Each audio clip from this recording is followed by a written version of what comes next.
C'est l'heure de l'information sur RTI2. Madame, Monsieur, bonjour, soyez les bienvenus. Les titres.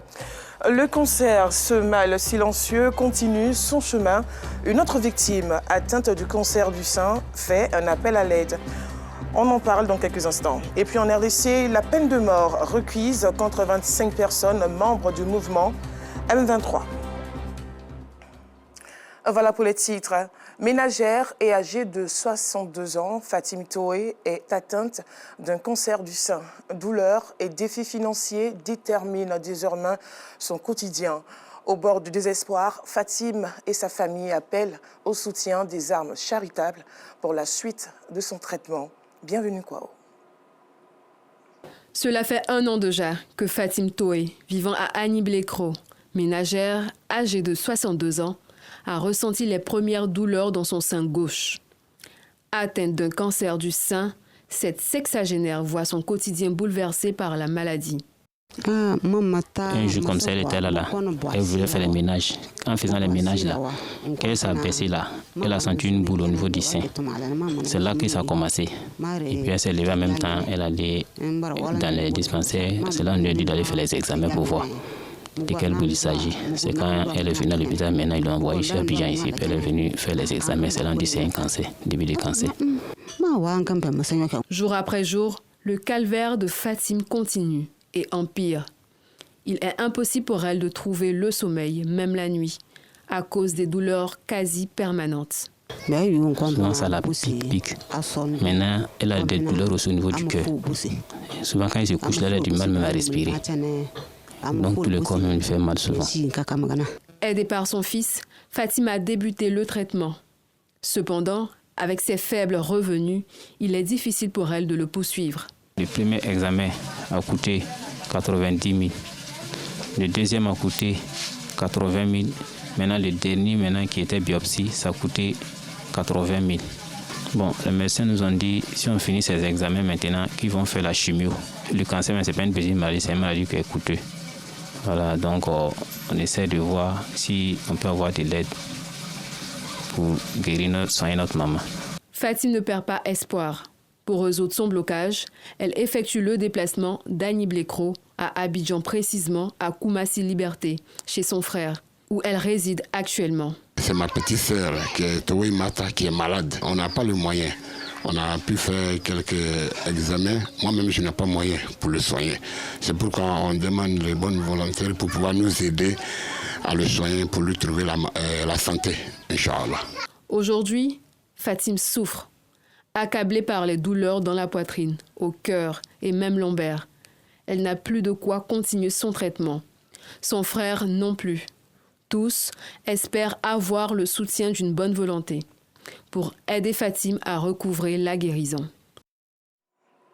Selon l'Organisation mondiale de la santé, le cancer du sein est la première cause de mortalité par cancer chez les femmes. En Côte d'Ivoire, en 2020, on a recensé 306 cas de cancer du sein, dont 1785 décès selon des chiffres officiels. Il est clair que le cancer du sein reste une réalité. Le dépistage reste la meilleure option pour son éradication. Niablé, un village situé dans la sous-préfecture de Zikisso, dans le département de Lakota. Ce village est confronté à un problème d'eau, une situation que vivent difficilement les populations qui sont obligées de se rendre au Marigot pour s'approvisionner en eau. Non Sangaré nous en dit davantage. L'eau, source de vie, est devenue une denrée rare dans le village de Niablé, sous-préfecture de Zikisso, dans le sud du pays. La seule pompe dans ce village peine à répondre aux besoins des populations.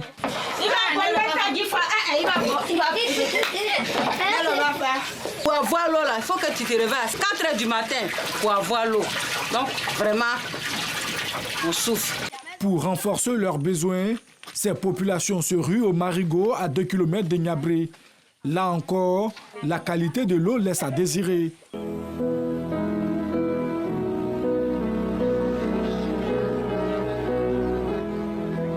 À Niablé ici, on est comme si on n'est pas en Côte d'Ivoire. Sans l'eau, on ne vit pas. Ici, nous avons besoin de l'eau.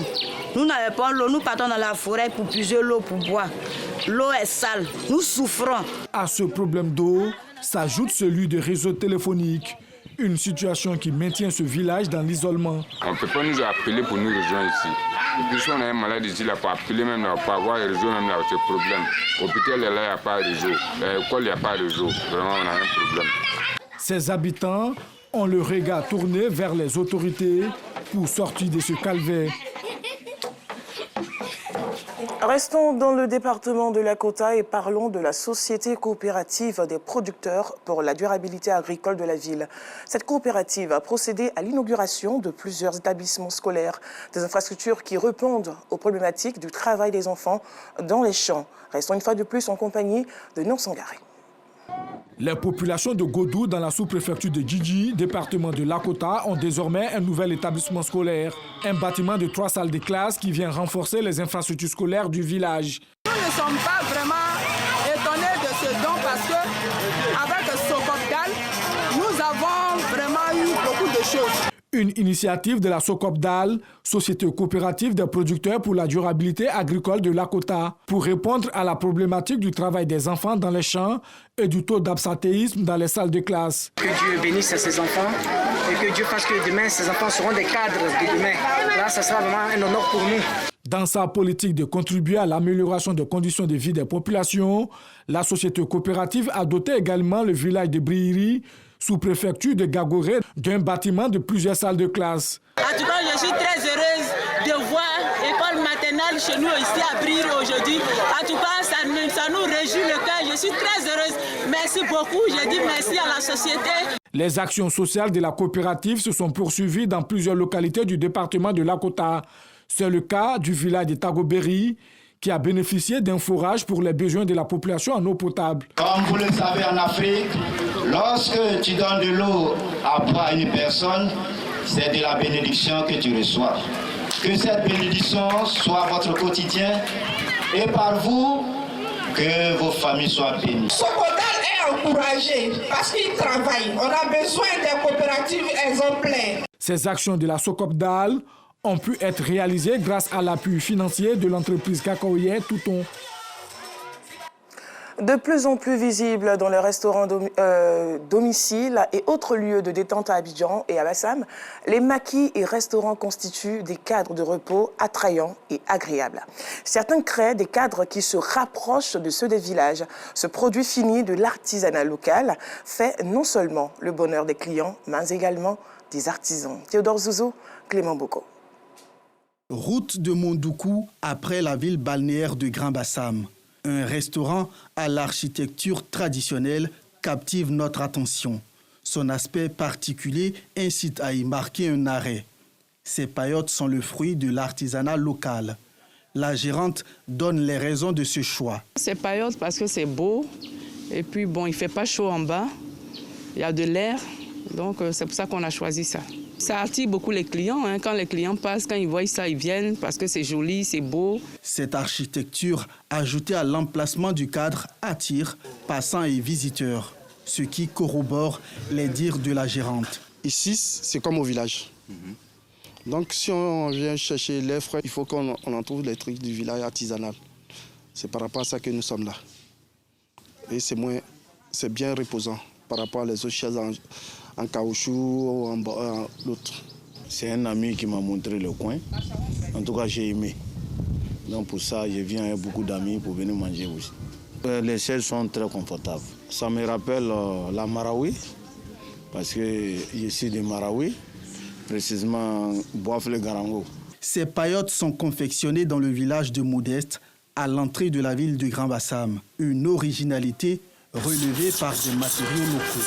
C'est quand on prend ça pour faire ça au bois ici, c'est bambou raffia, c'est ça qui est là.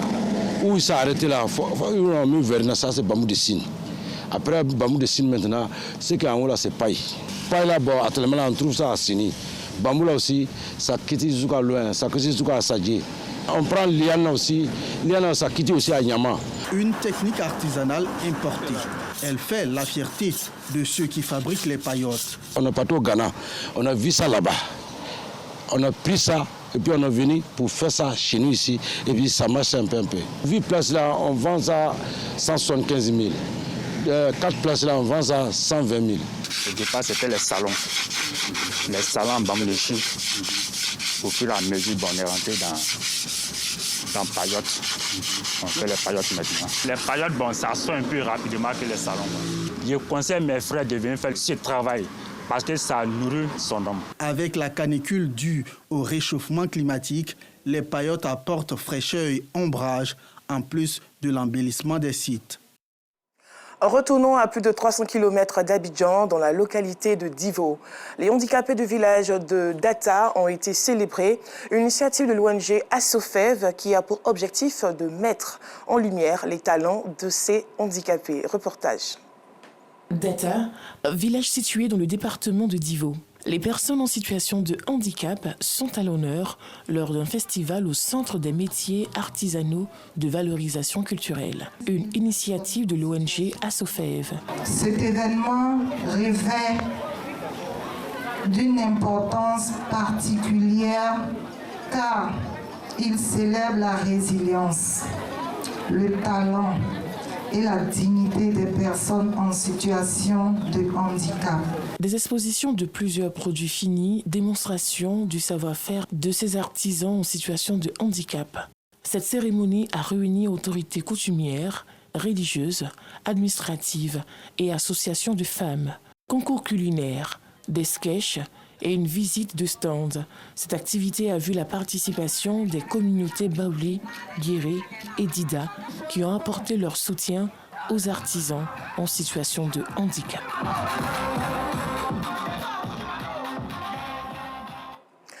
En religion, la communauté musulmane a présenté ses vœux de nouvel an au président du COSIM.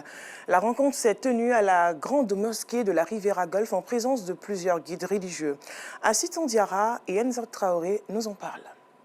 Ils sont plus de 1000 fidèles musulmans venus des différentes communes de l'intérieur et du district d'Abidjan. La raison de ce déplacement à la grande mosquée de la Riviera Golf, présenter les vœux de nouvel an, année 1446 Hégire, au cheikh Aïma Ousmane Diakité, président du Conseil supérieur des imams des mosquées et des affaires islamiques COSIM. Et aujourd'hui, on a présenté les vœux à Cheikh Aïma et à tous les imams et à toute la communauté musulmane.